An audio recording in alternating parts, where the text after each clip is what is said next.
আজকে আমরা আলোচনা করব আমাদের পরিচিত এক শহর নিয়ে, যে শহরের সাথে আমাদেরও সম্পর্ক রয়েছে গভীরভাবে। শহরটির নাম হলো লাহোর, যা পাকিস্তানের অন্যতম প্রধান শহর। এই লাহোরেই প্রস্তাবিত হয়েছিল দেশভাগের মূলমন্ত্র, যাকে আমরা লাহোর প্রস্তাব নামেই চিনি। বিচিত্র বিশ্বের আজকের আয়োজনে আপনারা জানতে চলেছেন লাহোর শহরের আদ্যপান্ত। পাকিস্তানের পাঞ্জাব প্রদেশের একটি শহর লাহোর। প্রতিবেশী দেশের এই বিখ্যাত শহরের নাম সকলেই হয়তো এক বা একাধিকবার শুনেছেন।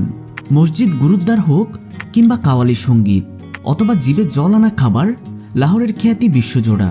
লাহোর হলো পাকিস্তানের পাঞ্জাব প্রদেশের রাজধানী এবং করাচির পর দেশের দ্বিতীয় বৃহত্তম শহর। সেই ধারাবাহিকতায় বিশ্বের ২৬তম বৃহত্তম শহর। ১৯৪৭ সালে ভারত পাকিস্তানের বিভক্তির সময় এই শহরটি পাকিস্তান সীমান্তে চলে যায়, কিন্তু এই শহরের সঙ্গে অনেক ভারতীয়েরই আত্মিক ও গভীর সম্পর্ক রয়েছে। হিন্দু, মোগল, শিখ, পাঠান এবং ব্রিটিশ সাম্রাজ্যের মিশ্র সংস্কৃতির প্রভাব লাহোরে রয়েছে স্পষ্ট। লাহোর শহরের মোট আয়তন প্রায় ১৭৭২ বর্গ কিলোমিটার, আর শহরের জনসংখ্যা প্রায় ১,১৫,০০,০০০, যার মধ্যে মুসলিম রয়েছে ৯৭% এবং হিন্দু, বৌদ্ধ, খ্রিস্টান সব মিলিয়ে বাকি ৩% জনগোষ্ঠী। লাহোরের জিডিপিও অনেক বড়। এই শহরের মোট জিডিপির পরিমাণ প্রায় ৮৪ বিলিয়ন মার্কিন ডলার এবং মাথাপিছু আয় প্রায় ১৪৭১ মার্কিন ডলার। তবে ভারতের রাজধানী দিল্লির সাথে লাহোরের একটি প্রতিযোগিতা চলে, কে আগে থাকবে। সেটা হলো দূষণের। মজার ব্যাপার হলেও এটাই সত্যি, পৃথিবীর দূষিত শহরের তালিকায় একবার লাহোরের নাম থাকলে অন্যদিকে থাকে দিল্লির নাম। শহরের বাতাসের দূষণের মাত্রা অনেক বেশি। একসময় দূষণ এমন অবস্থা সৃষ্টি করেছে যে শহরের স্কুলগুলো অনির্দিষ্টকালের জন্য বন্ধ ঘোষণা করা হয়েছিল। চলুন এবার লাহোরের ইতিহাস সম্পর্কে জেনে নেওয়া যাক। রামের পুত্র লবের শহর লাহোর। ভারত উপমহাদেশে লাহোর একটি গুরুত্বপূর্ণ শহর। এটা মুসলমান শাসকদের কেন্দ্রবিন্দুও ছিল, কিন্তু লাহোর শহর প্রথম কে স্থাপন করেছে তা জানলে আপনি অবাক হবেন। প্রথম লাহোরে বসতি স্থাপন করেছিলেন ভগবান শ্রী রামের পুত্র লব। হিন্দু ধর্মাবলম্বীদের বিশ্বাস অনুসারে লাহোর নামটি এসেছে লবপুরী থেকে এবং এই শহর প্রতিষ্ঠা করেছিলেন শ্রীরামের পুত্র লব। ভগবান শ্রীরাম কুশকে দক্ষিণ কোশল, কুশস্থলী অর্থাৎ কুশাবতী রাজ্য ও অযোধ্যার দায়িত্ব দেন এবং পাঞ্জাব দিয়ে যান লবকে। পাঞ্জাব প্রদেশের লব তার লবপুরীকে তার রাজধানী বলে ঘোষণা করেন। এই লবপুরী নাকি আজ লাহোর নামে বিখ্যাত। একটি প্রতিবেদনে দাবি করা হয়েছে যে লাহোর শহরটি নাকি প্রায় ৪,০০০ বছরের পুরনো। আরব আগ্রাসনের আগে অনেক বড় বড় হিন্দু ও বৌদ্ধ শাসক এখানে ছিলেন। মোগলদের তৈরি লাহোর। মোগলদের হাতে বিকশিত নগরগুলোর অন্যতম লাহোর। এই শহরের শাহদারায় শুয়ে আছেন জাহাঙ্গীর। আছে বাদশাহী মসজিদ। ১৫২৪ থেকে ১৭৪৮ এই দীর্ঘ সময় লাহোর ছিল মোগলদের শাসনাধীন। এই সময়কালে লাহোর ছিল পাঞ্জাবের সাংস্কৃতিক রাজধানী। দিল্লি ও আগ্রার সঙ্গে মোগলদের সবচেয়ে বড় শহরগুলোর একটি। আকবর মোগলদের রাজধানী নিয়ে এলেন লাহোরে। পশ্চিম দিক থেকে আসা নানা ঝামেলা মোকাবেলায় লাহোর তখন মোগলদের জন্য উপযুক্ত স্থান ছিল। সেই সময় পুরনো লাহোর ঘিরে ছিল কাদার দেয়াল। সুলতানি আমলের লাহোর দুর্গের অনেক দেয়ালও ছিল মাটির। কাবুল থেকে আসা আক্রমণ প্রতিহত করতে আকবর লাহোর দুর্গকে স্থাপনা হিসেবে শক্তিশালী ও সামরিক সুবিধা সম্পন্ন করার পরিকল্পনা হাতে নেন। এমন সময় আবার লাহোরে হানা দেয় দুর্ভিক্ষ। আকবর শাসক হিসেবে দক্ষতা দেখালেন। ক্ষুধার্ত মানুষকে খাদ্যের বিনিময়ে ইট তৈরি এবং শহর ও দুর্গে ইটের দেয়াল নির্মাণে কাজে লাগালেন। এ কাজের বিনিময়ে সবাইকে দিনে ২ বেলা খাবার দেয়া হতো। দুর্ভিক্ষ থেকে এভাবে লাহোরের ইতিহাস নতুন পর্বে প্রবেশ করে। লাহোর দুর্গ শক্তিশালী সামরিক স্থাপনা হয়ে ওঠার সঙ্গে সঙ্গে তা এই শহরে মোগলদের প্রতিষ্ঠাকে পূর্ণাঙ্গ রূপ দেয়। ১৫৯৮ সালে আকবর লাহোর থেকে রাজধানী নিয়ে যান আগ্রায়। প্রায় ১৪ বছর তিনি লাহোরের বাসিন্দা ছিলেন। এই সময় শহরকে বদলে দেন তিনি। আকবর পুত্র জাহাঙ্গীর ১৬০৭ সালে মোগল দরবার পুনরায় লাহোরে নিয়ে আসেন। ১ বছর তিনি লাহোরে ছিলেন। এরপর আবার ১৬২২ থেকে ১৬২৭ সালে মৃত্যুর আগ পর্যন্ত তিনি লাহোরে ছিলেন। লাহোরের প্রতি জাহাঙ্গীরের বিশেষ টান ছিল। তার আমলে এই শহরের জৌলুস বৃদ্ধি পায়। যখন তিনি আগ্রায় ছিলেন তখনও তিনি লাহোরের দিকে নজর রেখেছেন। ১৬১২ সালে আগ্রায় অবস্থানকালে জাহাঙ্গীর লাহোর দুর্গে নতুন স্থাপনা নির্মাণ করেন। এই পর্যায়ে নির্মিত হয় দৌলতখানা ই জাহাঙ্গীরি, কালাবুর্জ ও মাকাতিবখানা। 1616 সালের পর লাহোরের সজ্জা আর নগরায়নে মুখ্য ভূমিকা পালন করেন সম্রাজ্ঞী নূরজাহান।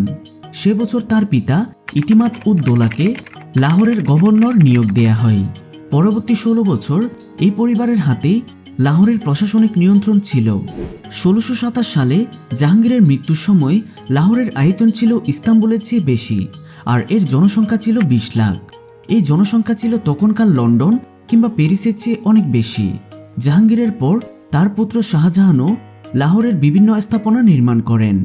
1628 থেকে 1634 সালের মধ্যে তিনি লাহোর দুর্গে অনেকগুলো নতুন স্থাপনা যুক্ত করেন।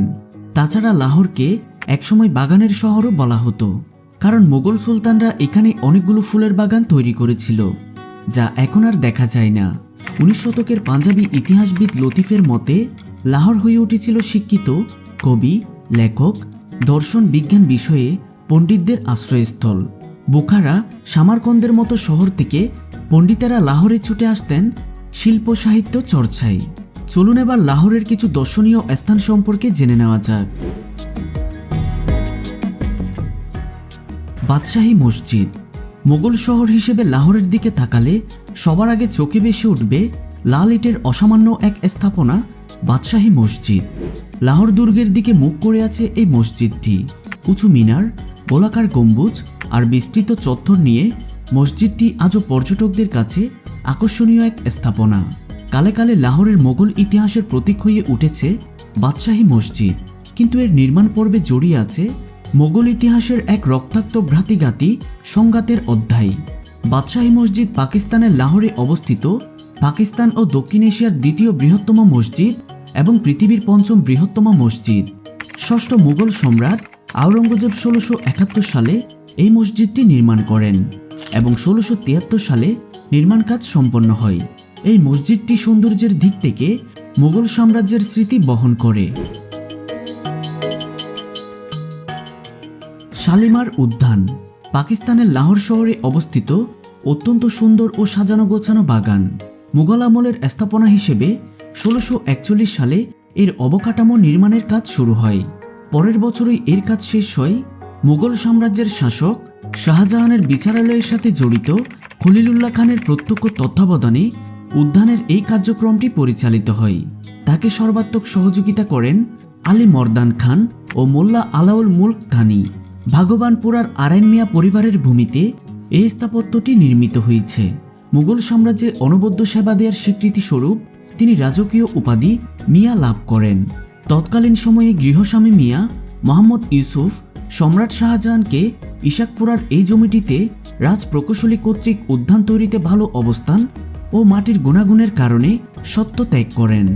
বিনিময়ে সম্রাট শাহজাহান পরিবারটিকে শালিমার উদ্যান পরিচালনার দায়িত্ব প্রদান করেন। অদ্যাবধি এই উদ্যানটি মিয়া পরিবার কর্তৃক পরিচালিত হচ্ছে। ওয়াঘা। ওয়াঘা পাকিস্তানের পাঞ্জাব প্রদেশের লাহোর জেলায় অবস্থিত। এটি এমন একটি গ্রাম যেটি ওয়াঘা সীমান্তে ভারত ও পাকিস্তানের সৈন্যদের মধ্যে একটি আনন্দঘন অনুষ্ঠানের জন্য পরিচিত। এই সীমান্ত ওয়াঘা আঠারি সীমান্ত নামে পরিচিত এবং এটি ভারতের অমৃতসর এবং পাকিস্তানের লাহোরের মধ্যে অবস্থিত। প্রতিদিন সূর্যাস্তের আগে সীমান্তে বিটিং রিট্রিট অনুষ্ঠান অনুষ্ঠিত হয়। এর মধ্যে সবচেয়ে আশ্চর্যের বিষয় হলো, যদিও অনুষ্ঠানটি বছরের পর বছর ধরে একই পদ্ধতিতে চলে আসছে, তবুও সীমান্তের দুপাশের দেশপ্রেমিক দেশবাসীর দ্বারা প্রাঙ্গণটি প্রতিদিন পরিপূর্ণ থাকে। তাছাড়া লাহোরে আরও অনেক দর্শনীয় স্থান রয়েছে যেগুলো দেখলে আপনার মন ছুঁয়ে যাবে নিশ্চিত। লাহোর জাদুঘর, বাগি জিন্না ফুলের বাগান, আবার মোগল সাম্রাজ্যের অনেক প্রাচীন স্থাপনা রয়েছে এখানে। লাহোর ভ্রমণ খরচ। লাহোর পাকিস্তানের তথা ভারত উপমহাদেশের অন্যতম প্রধান শহর। তাছাড়া ইতিহাসপ্রেমীদের কাছে এই শহর পছন্দের শীর্ষে, কারণ এখানের ঐতিহাসিক স্থাপনা থেকে অনেক কিছু জানার এবং শিকার আছে। তাই প্রতি বছর হাজার হাজার পর্যটক লাহোর শহরটিতে ভিড় জমায়। ঢাকা থেকে লাহোর যেতে ফ্লাইট খরচ পড়বে প্রায় 40 থেকে 50 হাজার টাকা, আর ওখানে থাকা খাওয়া খরচ বাবদ আনুমানিক 80,000 টাকা বাজেট রাখলেই যথেষ্ট। সব মিলিয়ে এক মাসের লাহোর ভ্রমণে আপনার খরচ হতে পারে প্রায় 1,50,000 থেকে 1,80,000 টাকা। তবে লাহোরের সৌন্দর্য আর প্রাচীন স্থাপনা আপনাকে মুগ্ধ করবে এটা নিশ্চিতভাবে বলা যায়।